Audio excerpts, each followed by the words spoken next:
Hello, everybody, and welcome to today's webinar. My name is Mike Trainer with S&A Communications. We're a PR and marketing firm with specialization in the automotive, banking, and fintech industries. Very excited about today's webinar, regulatory compliance, staying out of the eye of the storm.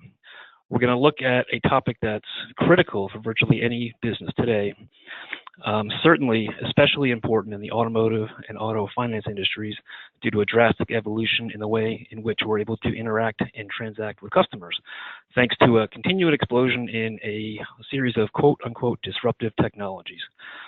While there's no doubt that this explosion has provided a whole new set of opportunities to attract and connect with customers and prospects, these opportunities are also met by an increased level of compliance and operational risk, corporate responsibility, as well as government regulation and oversight for companies attempting to keep up with the evolving landscape. So I'm joined today by two fantastic subject matter experts. First, we have Robert Caracciolo, who is Chief Compliance Officer with Servicing Solutions, a full-service, beginning-to-end loan servicing solution that's powered by compliance, technology, analytics, and a management team of experienced industry leaders. Robert has been leading compliance and quality assurance efforts in the financial services space for over 15 years. Next, we have Michael Thurman of Thurman Legal. Mike is one of the nation's most respected litigation attorneys and has extensive experience counseling clients during government regulatory actions and investigations brought by the Consumer Finance Protection Bureau, the Federal Trade Commission, and other regulators. But before we get started, I just want to go over a few very quick housekeeping items. Please make sure that you've dialed in using the phone number provided in your communication email, or are able to listen via your PC speakers. We're recording today's webinar, and we'll make it available to you all as soon as possible. All attendees are in listen-only mode for this webinar. We are going to reserve some time for questions. You can submit your questions anytime through the questions box on the GoToWebinar control panel. If we're not able to get to your questions today, don't worry. We're going to forward it to the appropriate panelists so they can respond directly back to you via email. And lastly, if you have any difficulty during the webinar, please click on the hand icon on the GoToWebinar control panel to alert a member of our webinar team who will help you out. So without further ado, let's dig right into this. I'm going to first turn it over to Mike Thurman to begin taking us through the presentation. Mike, it is all yours. Thank you, Michael. Good morning and welcome everyone to the presentation. I'm glad to have the opportunity to speak a bit about the regulatory compliance process. This presentation has developed out of a regulatory approach that I've developed over years of defending companies. And so the idea is to really give you a good idea of how to approach designing, implementing, and improving your regulatory compliance approach. We call it staying out of the eye of the storm because it was hurricane season when we presented this the first time, and being in the middle of a hurricane is a lot like what it feels like being in the middle of a state or federal investigation or enforcement action. So the goal, of course, is to keep you out of there. There we go. There I am riding on my bike. There we go. Initially, this is a informational talk. I'm an attorney, and so obviously I'm not providing legal advice today. It's simply designed to help you be aware of the issues, and if you need to counsel, obviously consult with your attorney or an attorney who's authorized to practice law in the jurisdiction where the issues arise. Kind of a standard initial disclaimer. Let's talk about, as an overview, the compliance readiness cycle. The key steps in developing a compliance readiness program are initially identifying the laws that apply to your business, then developing a set of policies and procedures that your company needs to comply with in order to comply with those laws, then implementing that policy and procedures into training so that you're actually relaying the information to your people, helping them implement those policies and procedures, documenting your implementation, documenting your training, and documenting your actual compliance with those procedures, and then monitoring how the approach is working and updating so that as issues come up, as issues that may not have been addressed initially when the policies and procedures were developed or the training was implemented, you're improving those policies and procedures. And similarly, you're monitoring the laws, which are constantly changing, and revising and developing new policies and procedures to address those changing laws.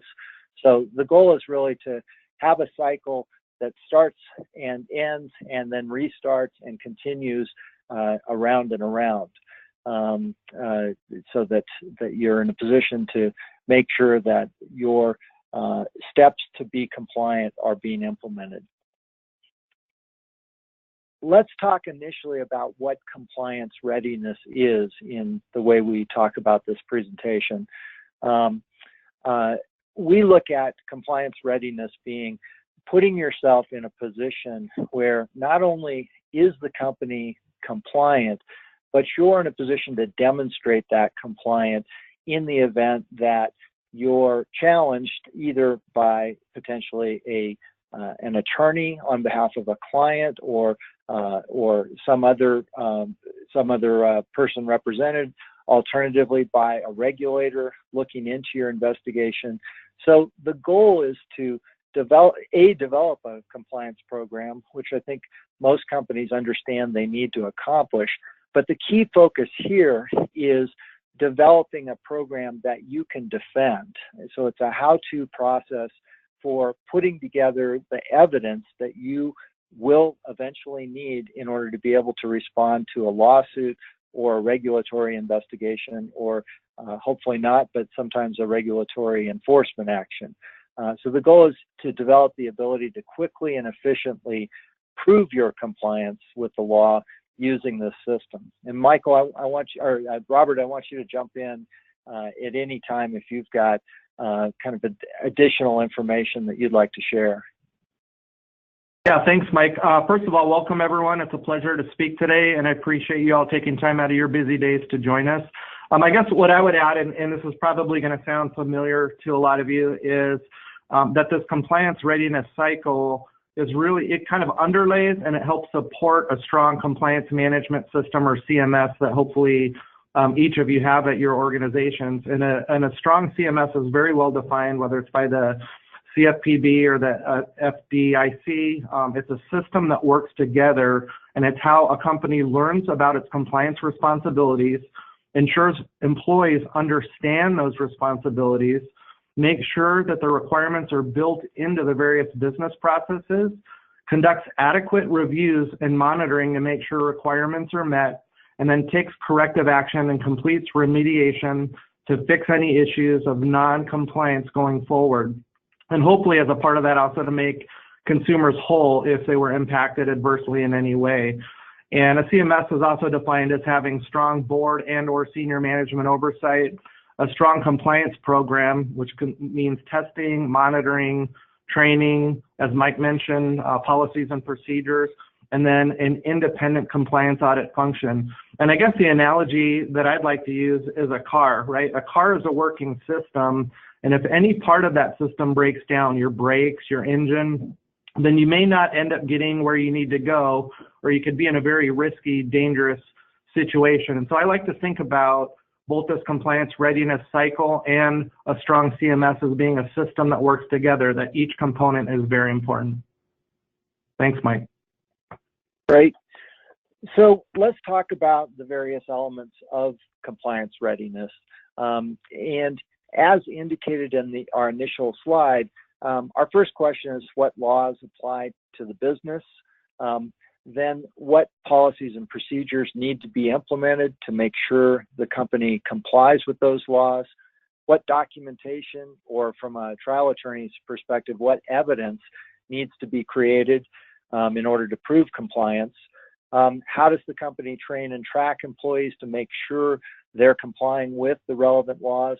And finally, how do you go about monitoring the information that's available outside of the company to figure out what's going on in terms of your company's execution of its compliance model? So step one, identifying the laws that apply to your business. There are a lot of laws that govern almost any business, ranging from everything from building code compliance, HR rules, business licensing issues. So it's a very comprehensive process of identifying the rules that apply both generally to your business and then more specifically to your industry and the areas where you're marketing, the areas where you're operating. Laws that address, the marketing and sale of products and services include state and federal statutes, case decisions, regulations such as from the FTC or the CFPB, industry self-regulatory rules, relevant Attorney General enforcement activity, and a lesser known but very important area is agencies like the FTC and the CFPB often rely heavily on consent orders or agreements of voluntary compliance that they've entered into in the past with other companies from your industry or relevant industries, and apply those almost as rules or laws that apply to your operation. So it's important to have a broad scope as you're looking at the potential laws that may apply to your company, and obviously getting legal advice on that so that once you begin the process or as you continue the process of developing and maintaining policies and procedures, you're setting up those policies and procedures for the relevant laws. Robert, anything to add? Yeah, definitely. While this sounds like an easy process, identify the laws, it's probably one of the most important processes or parts of the process. And it's also one of the most complicated because, as Mike mentioned, there are so many different laws out there. Even at just the federal level, you have the ECOA, EFTA, TILA, FCRA, FCBA, FACTA, Patriot Act, SCRA, and MLA, TCPA, FDCPA. And the list goes on and on. If you're in mortgage, you've got HMDA, you've got TRID, you've got RESPA. If you're a depository institution, you have the Truth in Savings Act. Of course, most have AML and BSA requirements. That's just at the federal level. Then you go down to the state level and you multiply that by 50 states, and then you've even got local rules that are in place as well. And so when you put that against the backdrop of the fact that the laws and the regulations are constantly changing and being updated, it can be a daunting task to have and to know which laws and which regulations apply to your business. And it has to be customized to your business, as Mike said, based on the products that you offer. Is it originations versus servicing in collections based on the states that you're in, who your customers are? And so at Servicing Solutions, we really focus on each client. Credit card is a little bit different maybe than installment, and auto may be different than the others. And so really having an applicability matrix is important so that you know each of the regulations and the laws that apply, and also to what parts of your business it applies, what departments and what processes are impacted, or better yet, what departments and processes may impact compliance with those regulations. So while this is a very large step to take, it's probably one of the most important because it really lays the foundation for the rest of the whole compliance program. Thanks. Second step, as we talked about, is developing policies and procedures needed to comply with the laws. Obviously, developing a set of written policies and procedures is critical to maintaining a compliance readiness program. It guides the company in its process, but it also provides evidence of the company's intention, motivation, and plan of execution. So often, one of the first documents that a regulator may seek or a litigator may seek from the company, if there are issues arising from the company's compliance, is sets of the company's written policies and procedures. So it's important to think about them both from the perspective of These are the rules that we follow or the guidelines that we follow internally, but also recognizing that it also provides evidence that can be very helpful or alternatively problematic, depending on how complete and how well done the policies and procedures are in dealing with regulators or litigators. Some of the things that should be looked at in developing policies and procedures are what steps should be implemented, how can those steps be documented, where do we maintain that documentation. I've seen companies that do a great job of developing policies and procedures and developing documentation systems, but then have trouble actually being able to pull the documentation in the event that it's needed for responding to some kind of a suit. Being in a position to quickly assemble your policies and procedures and your other compliance documentation can be very valuable in responding to, especially in a regulatory action, because often the regulators don't expect companies to be, especially responsive. They often are used to companies that drag their feet and don't respond quickly. And one of the goals that I'll often implement in working with my clients is really to encourage them to pull together their responses as quickly as possible, get ahead of the investigation, provide the information that's relevant to the regulator so they can see not only does the company maintain sufficient compliance guidelines, but those guidelines and their documentation of their implementation of the guidelines is readily available. They're really on top of their game, and they're in a position to respond quickly. So it can be very valuable. Robert? Yeah, thank you. So, what we're talking about here is not just the standard operating procedures or desktop procedures that your agents may or may not have, but we're also talking about creating specific compliance and regulatory policies and procedures that really document your company's commitment to compliance adherence and how you're going to ensure that compliance with each of the regulations takes place and the various roles and responsibilities and oversight in doing that. I think what's important in creating policies and procedures is think through your business and how the business is going to make sure when you go back to your regulatory and applicability matrix, how you're going to make sure that you're compliant with each one of those regulatory requirements, and you're going to make sure that that happens. The other thing that I'd say is you want to make sure that you have approval of your upper management or board of directors or compliance committee, making sure that your policies and procedures have been formally approved.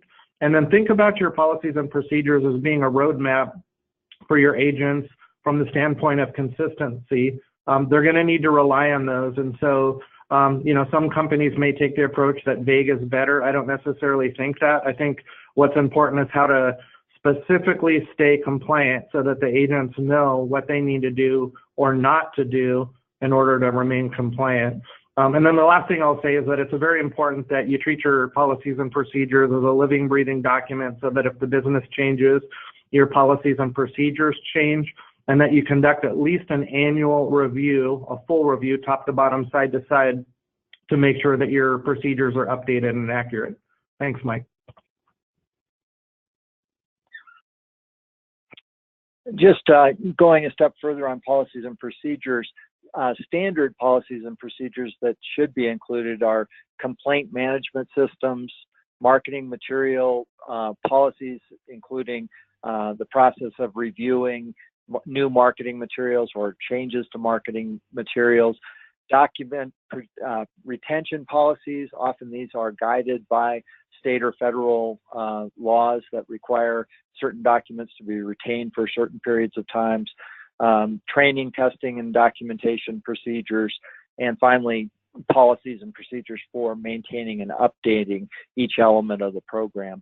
So those are kind of additional kind of categories of procedures that you should be looking at, including or expanding.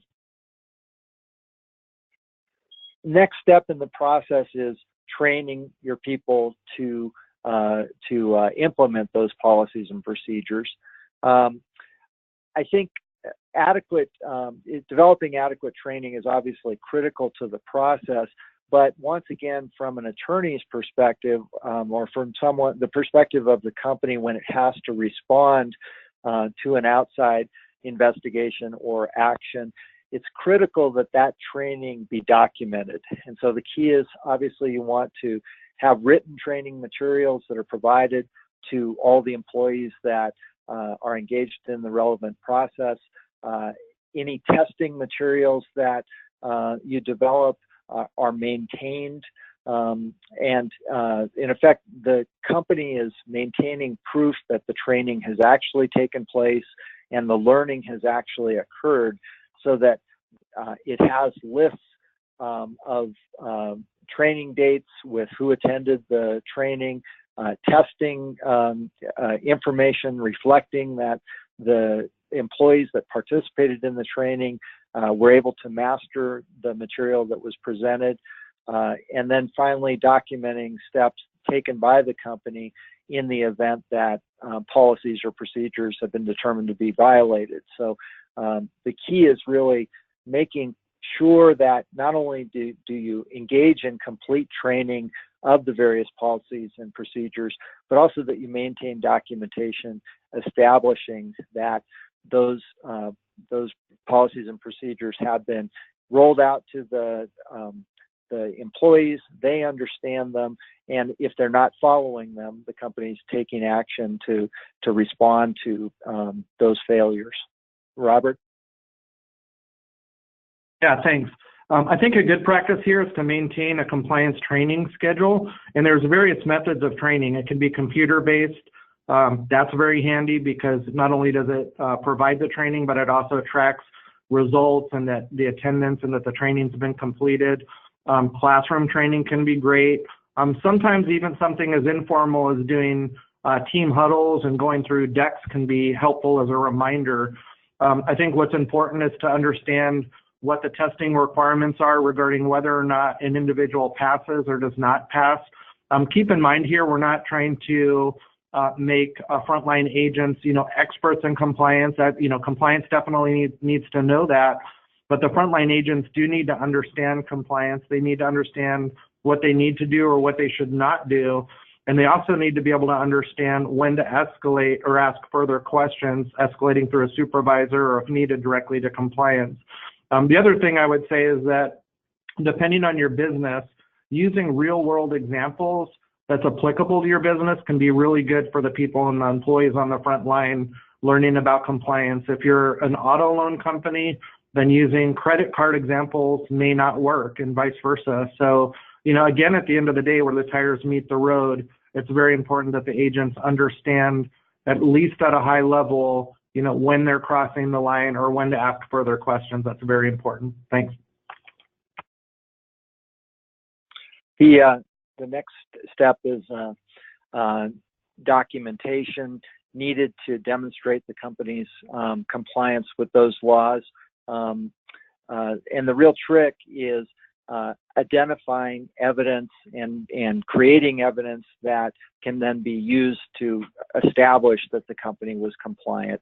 So this could include corporate policies and procedures, marketing substantiation. So whenever a claim is made in marketing, having a separate file that supports that claim, demonstrating what the basis of the claim is.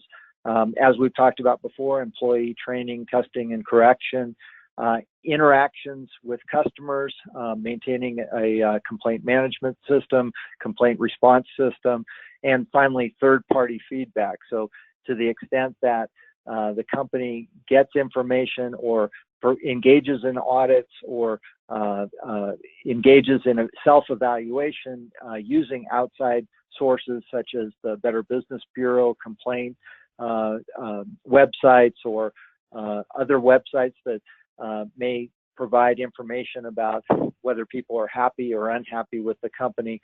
Maintaining that documentation is critical because, again, that's your evidence that you're going to be able to use to respond in an investigation or action. Robert? Maybe just real quick on this one, but I would say I would agree, document everything, everything from your compliance testing to the compliance meetings that you have, decisions that are made, formal approvals. Document your remediation and corrective action so that if something was discovered, if you self-identified it, you also identified how you corrected it and you fixed it, and if needed, made consumers whole. It's good to have a loan system that actually documents anytime an agent touches an account, so you can go back and you can do research, as well as having call recording. So again, if compliance needs to research or you are being audited, you can go back to those call recordings and pull those. And then also additionally, just changes to P&Ps, having good, strong version control and understanding what policies and procedures were in place during a specific time period. All of that's important. Thanks. And then the next step is monitoring the company's compliance with relevant laws and company policies and procedures. And the real trick here is finding ways to obtain and provide feedback about how well the compliance process is working. So as Robert's mentioned previously, a critical issue is engaging the management or the board of directors, if the company is large enough to have a board of directors, engaging them in this process and making them aware of what steps the company is taking, giving them routine periodic updates regarding everything from complaint responses to any corrections made by the company, and allowing the board or the managers, senior management, to participate in that process and guide that process. Obviously identifying new laws, regulations, and interpretations that may apply to the business, and then revising the policies and procedures to address those new laws. Creating modified training modules and materials for implementing those new procedures, and including new ways of documenting those change procedures. One of the most helpful sets of documents or kind of indications that we use both in connection with civil litigation as well as in connection with regulatory investigations and enforcement actions is dated policies and procedures. So always be sure to date your policies and procedures so that you're in a position to show the development and improvement of those policies and procedures. And you're also able to show how the company operated at different points in time. That can be important in a class action where a plaintiff comes in and says, the company operated in this respect, and all similarly situated persons who were subject to that same operation are members of my class. Well, if you've got documented policies and procedures showing that the approach that the company was using at the time this person interacted with the company has changed, or is a new approach, but you're in a position to narrow a potential class and narrow the potential number of claimants that could come after the company. Similarly, with the regulator, you're in a position to demonstrate this company is working hard to improve itself, to improve its policies and procedures, and improve its compliance. And we can show you, yes, that is an agreement we used years ago, but we've now modified it, and this is the current agreement with all the disclosures that are shown, or these are our new procedures that were implemented in June of 2018. So it's very helpful to be able to document the changes that you've made and the improvements you've made in the process. Robert? Yeah, and I guess sticking with the auto analogy here, I guess I think of monitoring as the different sensors that are out there. You're not going to know whether something's going wrong if you're not testing it and you're not monitoring it. And really the idea is to try to find things that might not be on track so that you can fix them. I like to think of our quality assurance department as an extension of compliance, and we really use that to cast a wider net. So as we're listening to calls, not only for legendary customer service and other best business practices, we're also listening to calls from a compliance standpoint. the idea, again, to be a casting a very wide net. So we're picking up on a lot of different information. Another point that I would make is that you should have very specific compliance testing so that you can look at the results and you can show either that you're doing the right thing or identify cases maybe where things aren't going perfectly and the trends that are taking place so that you can address hot risk areas. If you are doing compliance testing, I recommend doing a statistically valid sample. If you've got 1 million units, it may not be adequate to test only 3 or to test 10. I would recommend doing, a 99 or 95% confidence level, plus or minus a margin of 5%. And that you also do compliance testing on a regular basis, not just annually, but you do it either monthly or quarterly so you can get an early read when something isn't going correctly.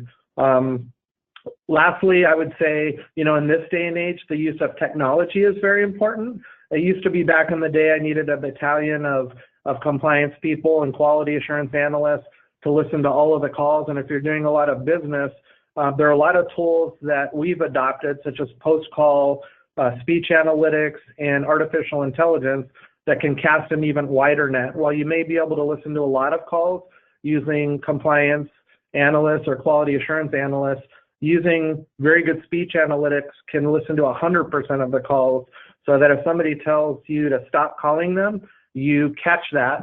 If somebody talks about harassment, you catch that. If the voice tone or the volume during the call starts to get escalated and heated, you catch that, and then it can be fed into your compliance department to make sure that it's reviewed to see whether or not you have any issues.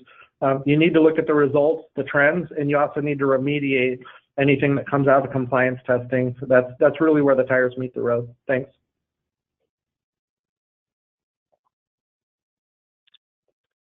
So in terms of what does a good compliance readiness program tell you, it gives you feedback in terms of how you're doing as a business. It helps you evaluate, are you actually doing what you say you're doing in your marketing materials and other communications? What are consumers actually hearing from your messages? So often companies are attempting to communicate one message, but the actual message consumers are hearing is often different. So it's important to try to bring those into alignment, and a compliance readiness program can help you do that. You can evaluate what kinds of complaints you're receiving and what kind of a job you're doing to respond. And finally, what steps you can take to continue to improve and do a better job of assisting your clients and communicating with them as well. Robert? I don't think I have anything additional to add onto that. You kind of said it in a nutshell, so thanks. Okay. And Michael, why don't you tell us a little bit about some of the considerations that companies have regarding communications with their clients and with the public? Sure. Thank you both. And I think the biggest theme here is that communications, PR, media relations really needs to be part of the compliance function. I've worked in highly regulated industries for north of 20 years, and it's honestly a missing link in a lot of ways. Fortune 500 companies down to startups tend to wait until a complaint has been filed, an investigation has been launched before they start to think about the communications implications. So what we always advocate for is to have those communications folks, compliance folks, and legal folk work together and set the right policy so you're ready should something happen. Despite your best efforts, you can have the best compliance management function in place, and a complaint can still be launched. So it starts with a very basic blocking and tackling. You want to make sure that every employee, no matter how junior or senior, understands what the policy is when it comes to speaking to the media. I have seen the media, everything from the Wall Street Journal down to a local TV station, get really, really clever with how they are trying to get information out of companies. That they will call a receptionist, they will call a junior level employee.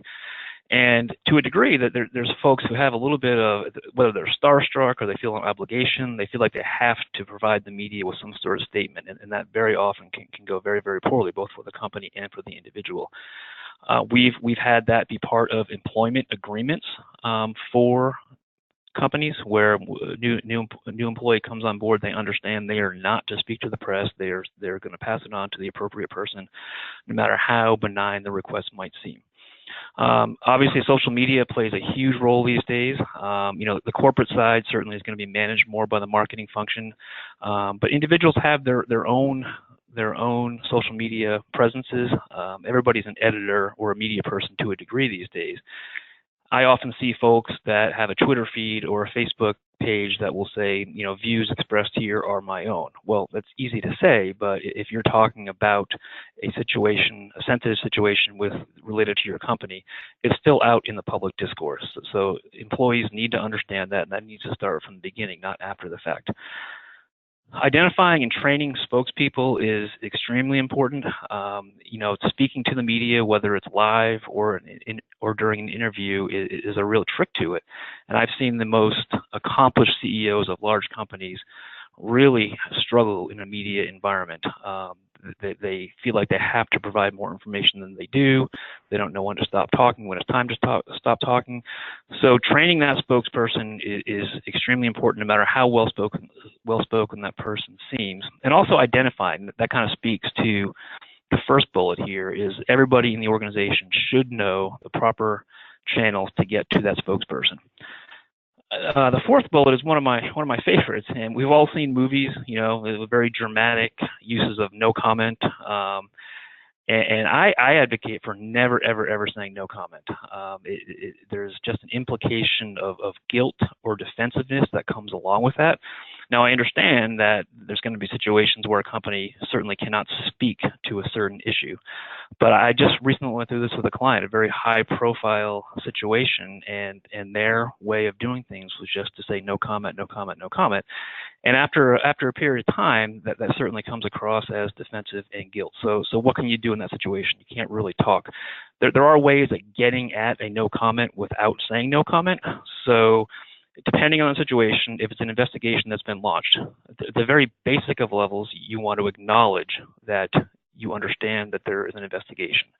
And then from there, depending on the situation, you want to say things like, we're cooperating, we're looking forward to seeing the process through, et cetera, et cetera, et cetera. Just let people know that there's a pulse there and that you're not just hiding behind lawyers and no comments.